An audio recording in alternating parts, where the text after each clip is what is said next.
Yeah,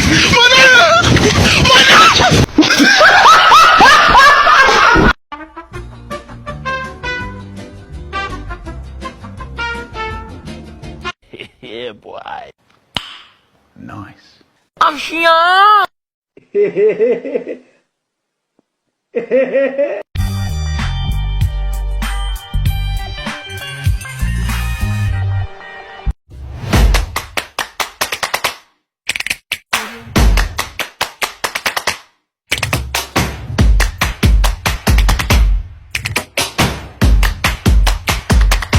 Assalamualaikum warahmatullahi wabarakatuh. Kami dari kelompok 7 dengan anggota Dwi Marianti NRP akhir 147, Eka Bella Jaya Putri NRP akhir 065, dan Windy Lebianingrum NRP akhir 058 akan mempresentasikan spektroskopi massa. Outline dari presentasi kali ini ada pendahuluan, tipe teknik, komponen utama, proses spektroskopi, fungsi spektroskopi, fragmentasi dan interpretasi spektrum, serta kelebihan dan keterbatasan. Yang pertama, spektroskopi massa sendiri merupakan alat atau instrumen yang digunakan untuk menentukan struktur kimia dari molekul organik berdasarkan perhitungan massa dari molekul tersebut serta pola fragmentasinya. Prinsip dasarnya, dalam spektroskopi massa, molekul sampel dalam fase uap dibombardir atau ditembaki dengan elektron berenergi tinggi yang menyebabkan lepasnya satu elektron dari kulit valensi molekul tersebut. Molekul yang kehilangan satu elektron akan menjadi satu kation radikal. Nah, kation radikal tersebut mengandung semua atom-atom dari molekul asal minus satu elektron dan disebut ion molekul atau molekular ion dan dinyatakan dengan M+ radikal. Next. Selanjutnya ada tipe teknik. Tipe teknik sendiri terdiri dari 4. Yang pertama yaitu MS per MS atau tandem mass spectrometry yang berfungsi untuk menganalisis fragmentasi ion untuk mengetahui struktur molekul. Dan kelebihannya yaitu sangat berguna untuk identifikasi senyawa kompleks seperti obat atau protein. Yang kedua ada HRMS atau High Resolution Mass Spectrometry yang berfungsi untuk mengukur massa dengan akurasi tinggi hingga 4 angka desimal. Untuk pengaplikasiannya sendiri cocok untuk analisis kuantitatif dan penentuan rumus molekul senyawa baru. Untuk keunggulannya dapat membedakan senyawa dengan massa hampir sama. Yang ketiga ada TOF-MS atau Time of Flight Mass Spectrometry yang berfungsi untuk mengukur kecepatan ion dalam medan vakum dan untuk menentukan massanya.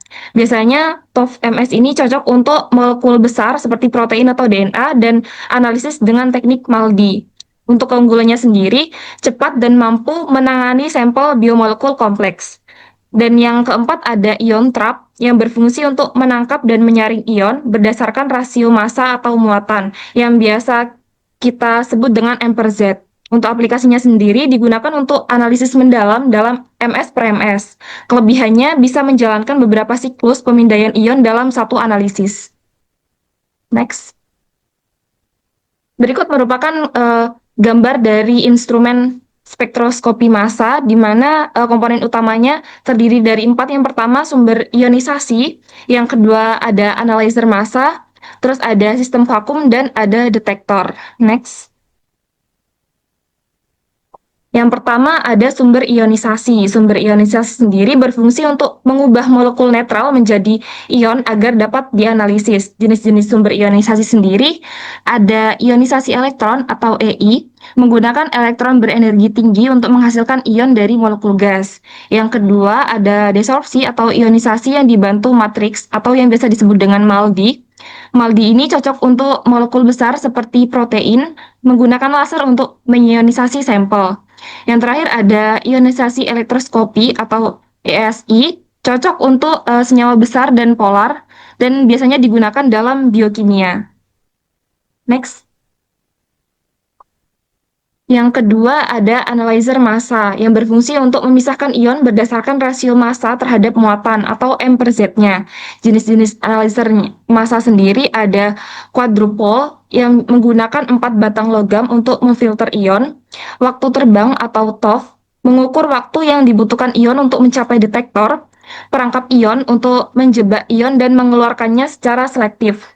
Yang terakhir ada FTICR atau Fourier Transform Ion Cyclotron Resonance, sangat presisi menggunakan medan magnet untuk menangkap ion dan menghitung frekuensi rotasinya. Yang ketiga ada sistem vakum, di mana sistem vakum di sini berfungsi untuk menjaga ruang analisis dalam kondisi hampa udara agar ion dapat bergerak tanpa gangguan dari molekul udara. Hal ini penting untuk menjaga keakuratan hasil. Next. Yang terakhir dalam komponen utama ada detektor. Detektor ini akan merekam sinyal dari ion dan mengirimkan informasi tersebut ke komputer. Dalam spektrometer massa, time of flight, detektor menciptakan sinyal listrik setiap kali ion mengenai detektor. Nah, informasi ini tentang waktu ion mengenai detektor dan jumlah ion yang mengenai detektor pada setiap interval waktu yang digunakan oleh komputer untuk menciptakan spektrum massa. Contoh detektor sendiri ada detektor elektron sekunder dan photomultiplier. Next. Kemudian ada proses spektroskopi, di mana proses yang terjadi dalam spektroskopi massa dibagi menjadi 5 bagian, yaitu yang pertama ada injeksi, di mana sampel dimasukkan ke dalam instrumen spektroskopi massa sekitar kurang dari 1 mili. Kemudian yang kedua ada ionisasi, sampel dipanaskan melebihi titik didihnya sehingga fase berubah menjadi gas. Sampel yang telah berbentuk gas kemudian akan dimasukkan ke dalam ruang ionisasi. Kemudian yang ketiga ada akselerasi, yang mana ion yang bermuatan positif didorong sehingga melewati celah kecil. Akselerasi ini bertujuan supaya ion positif melaju dengan kecepatan tinggi ke tahap selanjutnya. Next.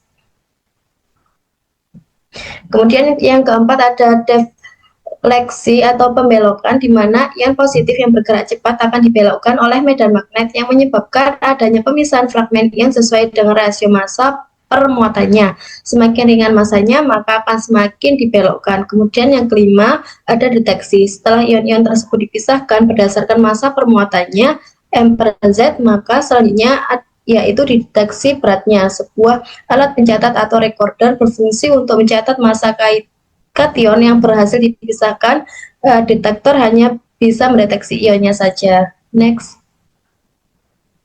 Berikut merupakan prinsip kerja dari spektroskopi massa, di mana sampel yang bersimbolkan dengan M ditembakkan dengan elektron energi tinggi 70 elektron volt, maka sampel tersebut akan mengalami ionisasi atau kehilangan satu elektronnya sehingga menjadi ion molekul yang disimbolkan dengan M+ radikal. Kemudian ion molekul ini akan mengalami fragmentasi lagi, di mana tipe fragmentasinya yang pertama akan menjadi ion fragmen positif plus radikal, dan yang kedua ada ion fragmen positif radikal plus molekul netral.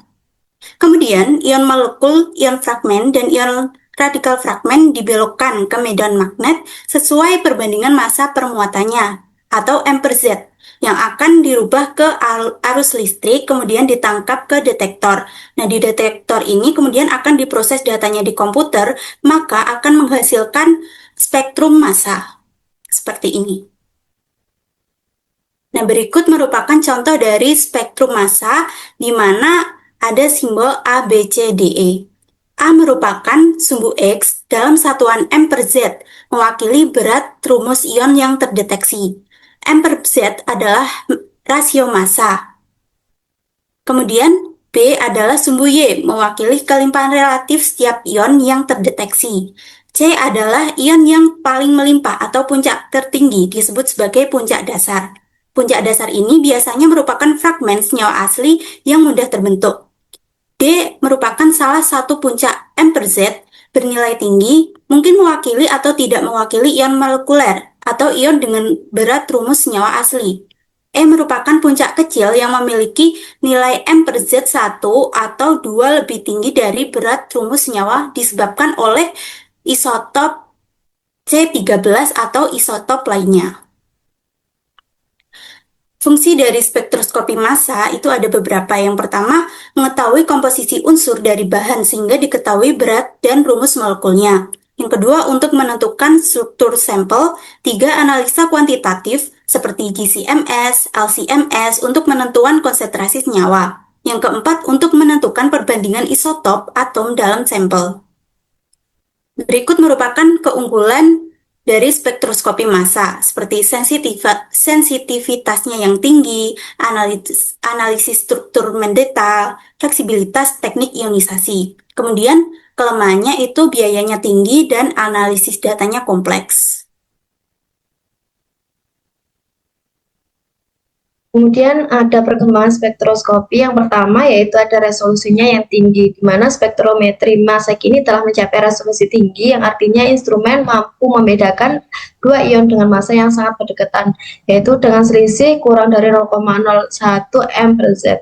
Kemudian instrumen seperti orbit RAP dan FTICRMS disebut dalam perkembangan spektrometri modern dengan manfaatnya yaitu memungkinkan identifikasi senyawa isomerik, kemudian akurasi tinggi dalam penentuan rumus molekul. Kemudian yang kedua, terdapat peningkatan sensitivitas, di mana sensitivitas meningkat melalui penggunaan teknik ionisasi canggih dan detektor modern. Kemudian dapat mendeteksi senyawa dalam konsentrasi ultratrans, yaitu sangat rendah, bahkan pada level pikogram atau femtogram. Kemudian manfaatnya cocok untuk analisis biomolekul, kontaminan lingkungan atau residu pestisida dalam jumlah yang sangat kecil. Next. Kemudian yang ketiga ada imaging mass spektroskopi atau IMS untuk membuat peta distribusi senyawa kimia dalam jaringan biologis dengan teknik seperti multi-imaging, tidak memerlukan pewarnaan ataupun label. Dengan manfaatnya yaitu dapat digunakan dalam diagnosis medis, misalnya identifikasi lokasi kanker dalam jaringan, serta menunjukkan distribusi obat dalam organ. Kemudian yang keempat ada spektrometri massa terintegrasi seperti penggabungan dengan teknik lain yaitu adanya GC-MS untuk senyawa volatil, LC-MS untuk senyawa polar atau non-volatil, MS per MS atau tandem MS digunakan untuk fragmentasi bertingkat guna mengungkap struktur senyawa kompleks. Sekian presentasi dari kelompok kami. Bila ada kekurangan kami mohon maaf. Terima kasih. Wassalamualaikum warahmatullahi wabarakatuh.